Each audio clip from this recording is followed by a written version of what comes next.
ଆପଣଙ୍କ ଏପିସୋଡ ଦେଖିକି ଭାରି ମନମୁଗ୍ଧ।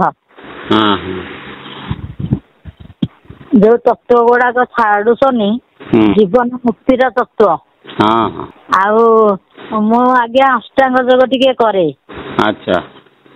କରେ ଯେ ଯୋଉ ଆପଣ ଶରୀର ତତ୍ଵ ଆଉ ମନ ପ୍ରାଣ ଉପରେ ଯୋଉ ଗୁଡାକ ସବୁ ଛାଡିଛନି ଆକୁ ଆପଣ ଜାଣିଥିବେ ତ ଗୋଟେ ମୁନି ସମାଜର ଗୋଟେ ଅଛି ବୋଲି।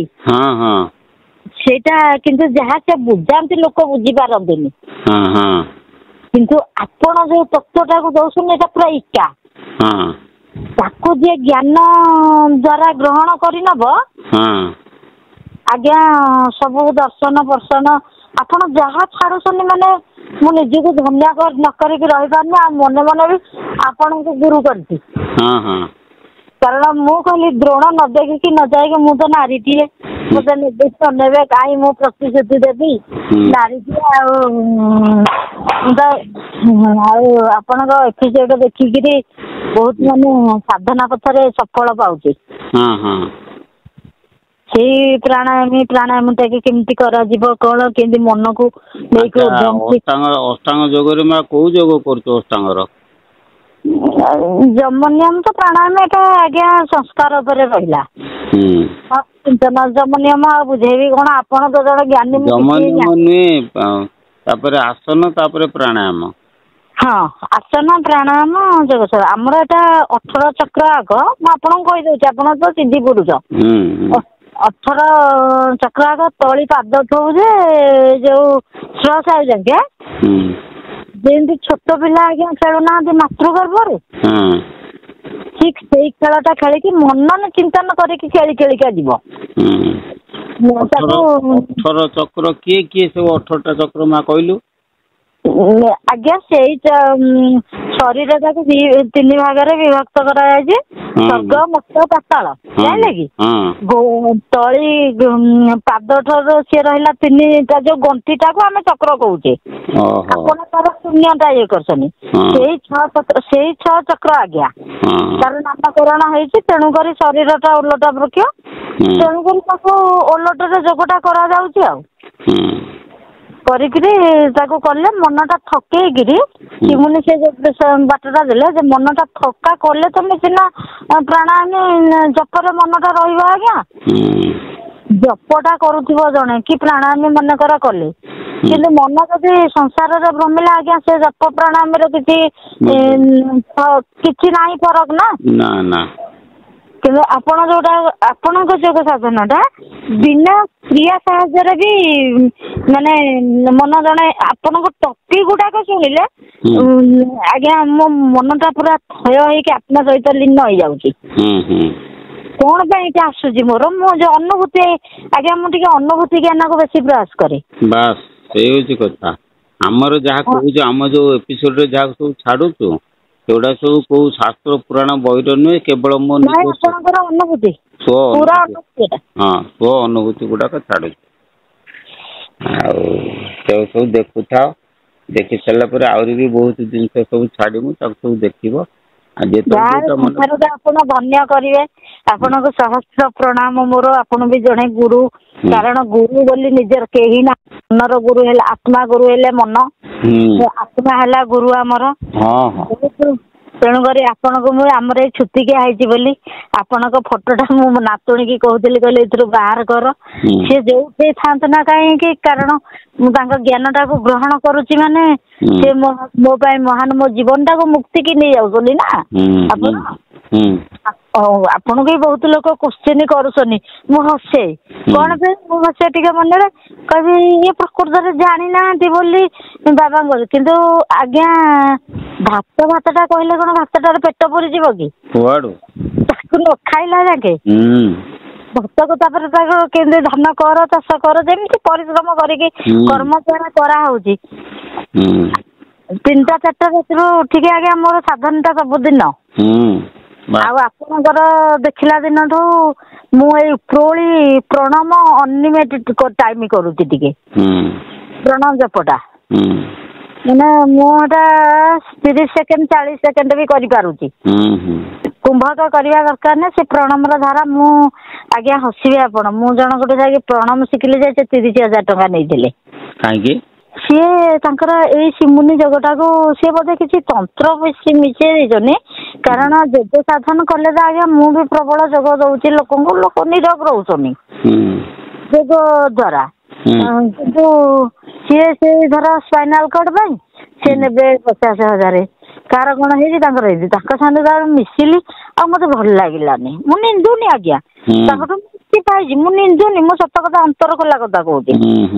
ଏ ଯୋଉ ବେପାର ଲୋକଙ୍କଠୁ ଆଣିକି ଏଇଠି ବଡମ୍ବାରୁ ମତେ ଡାକିଥିଲେ ଆଜି, ମୁଁ କହିଲି ଯିବି, କିନ୍ତୁ ପଇସା ଲାଳସା ମତେ ଯିଏ ଦେଖେଇବି ମୁଁ ପାଦ ପକେଇବିନି। କାରଣ ଆଜ୍ଞା ଦାନ ନେଇକି ଯିଏ ଦାନକୁ ଗ୍ରହଣ କରିକି ଖର୍ଚ୍ଚରେ ନ କରି ପାଇଲା ସେ ଦାନଟା ଆଣିକି ମୁଁ କରିବି ଆଜ୍ଞା କଣ? ତାପରେ ମୁଁ ସବୁବେଳେ ଈଶ୍ୱରଙ୍କ ପ୍ରାର୍ଥନାକୁ କୁହେ ପ୍ରଭୁଙ୍କୁ ଯେ ପ୍ରଭୁ ମତେ ସବୁ ଯାହା ଦେଇଛ ମୁଁ ସନ୍ତୁଷ୍ଟ। ଆଜ୍ଞା ଗଣ୍ଡେ ଖାଇଲେ ଗଣ୍ଡେ ପିନ୍ଧିଲେ ଆମର ଡେରେ। ଆଉ ତାପରେ ମୋର 5 ବର୍ଷ ହେଲା ବ୍ରହ୍ମଚର୍ଯ୍ୟ ଟା ଆଜ୍ଞା ମୁଁ ପାଳନ କରିଛି। 5-6 ବର୍ଷ ହେଇଗଲାଣି। ତେଣୁକରି ମୁଁ ଆପଣଙ୍କ ଯାହା ଟିକେ ବୁଝୁନଥିଲି ଅନ୍ଧ ଭଳିଆ ଥିଲି, ଆପଣଙ୍କ ଠାରୁ ଜ୍ଞାନ ପାଇଲି। ଆଉ ଟିକେ ପୁଣି କହିଲି କେତେ ଦେଖିଆ ବାବା ବୋଧେ ସନ୍ଧ୍ୟାରେ ଶୁଇଯିବା ପରେ ମୁଁ କହିଲି ସାଧନ କରୁଥିବି। ନା ବୟସ କେତେ ହବ? ମତେ 54-55 ହେଲାଣି ଆଜ୍ଞା। 54-55 ତ? ବିବାହ ହେଇନା? ବିବାହ ହେଇଛି ନା, ପୁଅ ଝିଅ ଯୋଡିଏ, ଗୋଟେ ପୁଅ ନଷ୍ଟ ହେଇଗଲା ତାକୁ ବାହାଘର କରିଥିଲୁ। ଆଉ ପୁଅଟିଏ ଅଛି ସେଇ କୁକୁଡା ବେପାର କରୁଛି, ଯୋଉ କୁକୁଡା ଫାର୍ମ କରିଛି ଆଜ୍ଞା। ଆଉ ଟ୍ରାକ୍ଟର ଟିଏ କରିଛି, ଏବେ 10,000 ପର୍ଯ୍ୟନ୍ତ ସେ ବଢିଲାଣି ତା ମନକୁ। ଏଟା ଆଜ୍ଞା ଜାଣିଛନ୍ତି ଜୋରନ୍ଦା ମହିମା ଗାଦି? ଆପଣ କେତେବେଳେ ବୁଲି ଆସିଲେ ଏଇଠି ଦେଖି ଦେଖାକି ଯିବେ। କପିଳାସ ମୁଁ ଜୋରନ୍ଦା ଯାଇଛି ପୁରା। ଆଗରୁ କେବେ ଆସିଥିବେ ଆଜ୍ଞା? ହଁ ବହୁତ ଆଗରୁ ଆସିଥିଲି, ଯାଇଥିଲି। ଏବେ ଜୋରନ୍ଦା ବହୁତ ଡେଭଲପମେଣ୍ଟ କରିଦେଇଛି, ଗଭର୍ଣ୍ଣମେଣ୍ଟ ଦେଇଛି ବି। ହଉ ସେ ଜୋରନ୍ଦା ଗାଦିରେ ରହିଛୁ ନା ସେ ପାଖରେ ଗାଁରେ ରହିଛୁ? ନାଇଁ ଗାଁରେ ଆଜ୍ଞା ରହିଛି। 2 କିଲୋମିଟର ଆମ ଘରକୁ ଜୋରନ୍ଦା ଗାଦିଟା 2 କିଲୋମିଟର। ଠିକ ଅଛି। ମୁଁ ଟିକେ ଆଜ୍ଞା ଯାଏ ଭାରି ଯୋଉ ଜୋରନ୍ଦା ଟିକେ ଏଠି କୋଉଠୁ ଯୋଉଠି ଶୁଭ ଭାବନା। ଗୁରୁ କାହାକୁ କରୁଛୁ? ମୁଁ କରିଥିଲି ବାବା ସୁଧାକର ବାବା। ସେ କଣ ଏଇ ଅଲେଖ କରିବି ନା ଅନ୍ୟ କିଏ? ନାଇଁ ସିଏ ଶିମୁନିଙ୍କର ଯୋଗଟାକୁ ମୁନି ଯୋଗ। ହଁ ଶିବ ମୁନିଙ୍କ। ଶିବ ମୁନି କଣ? ତାଙ୍କ ନାଁ ଶିବ ମୁନି ମ, ଶିବ ମୁନି ହେଇଛି ତାଙ୍କ ନାଁ ଶିବ ଶାସ୍ତ୍ରୀ ଯିଏ ହେଇଥିଲା। ଏଇ ଯୋଗଟାକୁ ସେ 52 ବର୍ଷ ରିସର୍ଚ୍ଚ କରି ଯୋଗଟାକୁ ଆଜ୍ଞା ଛାଡିଛନ୍ତି। ସେଠି ସାଙ୍ଗେ ସାଙ୍ଗେ ଗୁରୁ ହେଇନାହାନ୍ତି। ତେଣୁକରି ତାଙ୍କ ଯୋଗଟା ସତ୍ୟର ପ୍ରମାଣ, ସତ୍ୟକୁ ସେ ପ୍ରତିଷ୍ଠା କରିଛନ୍ତି। ଆଉ ଯିଏ ସତ୍ୟ, ସେ ଗୁରୁ ହେଇନାହାନ୍ତି। ସିଏ କହିଲେ ଗୁରୁ ବୋଲି ଗୁରୁବାଦ ଟା ଛାଡ, ଗୁରୁ ତୁମ ଭିତରେ। ସେ ଦିଗ୍ଦର୍ଶନ ଦେଖେଇଲେ ଯେ ଗୁରୁ ତୁମ ଭିତରେ ବିଦ୍ୟମାନ। ଆଉ ଆତ୍ମଜ୍ଞାନ ତାଙ୍କର ୱାର୍ଡ ଟା ହେଲା ଆତ୍ମଜ୍ଞାନ ହିଁ ସର୍ବଶକ୍ତିମାନ। ଆତ୍ମା ଅନ୍ଧବିଶ୍ୱାସକୁ ଚୋଟ କର, ନିଜର ଶବ୍ଦ ଶୁଣ। ନାଦ ଯୋଗ। ବାଃ ଭଲ କଥା, ତାକୁ କର। ଆଉ ସେଇଟା ବି ଆଜ୍ଞା ଆପଣ ଯେତେବେଳେ କହିଲେ ଯେ ଯିଏ ପ୍ରକୃତ ବାଟ ପାଇଛନ୍ତି, ମତେ ବହୁତ ଖୁସି ଲାଗିଲା। ମୁଁ କହିଲି ଯାହା ହଉ ସତ୍ୟର ଜିନିଷକୁ ଆପଣ କହୁଛନ୍ତି। ଗୋଟେ ଆଟାରେ ବି ଆପଣଙ୍କର ମାନେ ଭୁଲ ନୁହେଁ। ଏତେ ମାନେ ସେ ଏପିସୋଡ ଟା ମୁଁ ଦେଖୁଛି 15 ଦିନ ହେଲା, ମୁଁ ଗୋଟେ ନୂତନ ଜୀବନ ପାଇଛି। ଆଉ ଆପଣଙ୍କର ଗୋଟେ ଛାଡି ନାହାନ୍ତି ଏ ଯୋଉ ଡାଇବେଟିସ ପାଇଁ ମନ୍ତ୍ର, ମୁଁ ସେଇଟା ଆଜ୍ଞା 11 ଥର ଆପଣଙ୍କୁ ଗୁରୁ ରୂପରେ ସ୍ୱୀକାର କରୁଛି। ଆପଣଙ୍କୁ ଯାହାହେଲେ ତ ଫଟୋ ଦେବ, ମନର ତ ମାନସିକତା ସବୁଠୁ ପ୍ରଥମ ଯୋଗ। ଆଚ୍ଛା ସେ ମନ୍ତ୍ରରେ ମା କିଛି ଉପକାର ପାଇଲୁଣି?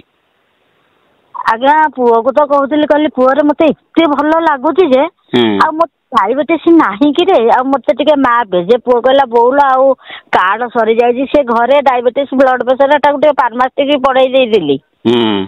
ଆଜ୍ଞା ଏଇ ସାନ ପୁଅଟା ଯୋଉ ନଷ୍ଟ ହେଇଗଲା ତାକୁ ଘରେ ରଖିଲି, ଆଉ ଛାଡିଲିନି। ତାପରେ ଏଇ ଯୋଉ ମନ୍ତ୍ରଟାକୁ ଜପ କରିସାରିକିରି ତାକୁ ଟେଷ୍ଟ କରିକି ଦେଖ, ପରୀକ୍ଷା କରିକି କେତେ କମୁଛି କଣ କରୁଛି, ମତେ ଟିକେ ମା ଫୋନ କରିକି କହିବୁ। ନିଶ୍ଚିନ୍ତ ଆପଣ କେତେବେଳେ ଫୋନ ଉଠେଇବେ? ମୁଁ ଏବେ ବହୁତ ଥର ପରେ ଆଜି ରିଙ୍ଗ ହେଇଛି ଲଗେଇଛନ୍ତି ଆପଣ, ମୁଁ ଲଗେଇଲି। ନାଇଁ ଆମର ସନ୍ଧ୍ୟା 7ଟାରୁ 9ଟା, ଆଉ ଦିନ 3ଟାରୁ 5ଟା, ଆଉ ସକାଳ 9ଟାରୁ 11ଟା। ହଁ ଏଇ ସମୟରେ ଫୋନ କଲେ ମୁଁ ଉଠେଇବି। ବାବା ଆପଣ ଯଦି ଆଦେଶ ଦେବେ, ଯୋଉ ସାରଳା ମନ୍ତ୍ର ଟା ଛାଡି ନାହାନ୍ତି ଗୋଟେ, ହଁ ସାରଳା ହିଁ ନମ। ଯେ ମୁଁ କହିଲି ନାଇଁ ତାଙ୍କଠୁ ବଚନରେ ମୁଁ ଆଦେଶ ନ ଆଣିଲେ ମୁଁ କରିବିନି। ଆପଣ ଯେତେ ତମେ ଗୁରୁ କର ବି, ଯଦି ଜଣଙ୍କ ମନ ଗୁରୁ, ଯଦି ପ୍ରକୃତ ଗୁରୁ ବି ଅଛ ଆପଣ ନା, ବଞ୍ଚିଛନ୍ତି ନା, ଜୀବନ ଆତ୍ମା ଆପଣ, ତେଣୁକରି ମୁଁ କହିଲି ତାଙ୍କ ସାଙ୍ଗରେ କଥା ହେଇକି ଯଦି ସିଏ ମତେ ଆଜ୍ଞା ଦେବେ ମୁଁ ଜପିବି। ଆଉ ଏମିତି ତ ଅନେକ ମନ୍ତ୍ର, ଯୋଉ ଭୂ ଭୁବସ୍ଵରଟା ଇଏ କଲେ, ମନ୍ତ୍ର ତନ୍ତ୍ରରେ କିଛି ନାହିଁ, ମନକୁ ଯେତେ ବାନ୍ଧିକିରି ଜପକୁ ଯିବ। ମନଟି ବାନ୍ଧିବା ହେଲା ସର୍ବସ୍ୱଧି। ମନକୁ ବାନ୍ଧିବା ପାଇଁ ଗୁରୁ ତତ୍ଵ ଏକାନ୍ତ ଆବଶ୍ୟକ। ଗୁରୁ ସୂତ୍ରରେ ବାନ୍ଧି ହେଇଯିବ। ତେଣୁକରି ପ୍ରାଣାୟାମୀରେ ମୋ ମନଟା ଆଜ୍ଞା ମୁଁ ବାନ୍ଧୁଛି, ସତ କଥା ଆପଣଙ୍କୁ କହୁଛି। ପ୍ରାଣାୟାମରେ ବାନ୍ଧିବା ଦ୍ଵାରା, ମନ ବାନ୍ଧିବା ଦ୍ଵାରା ସଂସାର ପ୍ରତି ମୋର ଆସକ୍ତି ଆସୁନି। ଖାଇବା ପ୍ରତି ଜିଭ ଲାଳସା ରହୁନି। ଟିଭି ଏଇ ଅନ୍ୟ ଜିନିଷରୁ ମୁଁ ଆଜ୍ଞା ବାହାରେ, ଏଇଠି ବଡ ଟିଭି, ପୁଅ 35,000 ଟିଭି ଘରେ ଥୋଇଛି, ବୋଲେ ଏଟା କଣ ବି ଆଣିଛି, ଛୁଆ ପାଠ ପଢିବେନି। ଆଉ ମୋ ପରିବେଶଟା ଆଜ୍ଞା ଗୋଟେ ବହୁତ। ମୁଁ 2 ଜଣ ଭଦ୍ର ବ୍ୟକ୍ତି ଆସିଲେଣି, ମୁଁ ଟିକେ କଥା କହୁଛି, ପଛରେ କଥା ହବା। ହଉ କେତେବେଳେ ଟିକେ ଶାସ୍ତ୍ର କଥା ହେବି ବି ମୁଁ ଆପଣଙ୍କ ସାଙ୍ଗରେ। ହଁ ପଚାରିବି। ହଉ ହଉ ରହୁଛି ଆଜ୍ଞା, ପ୍ରଣାମ।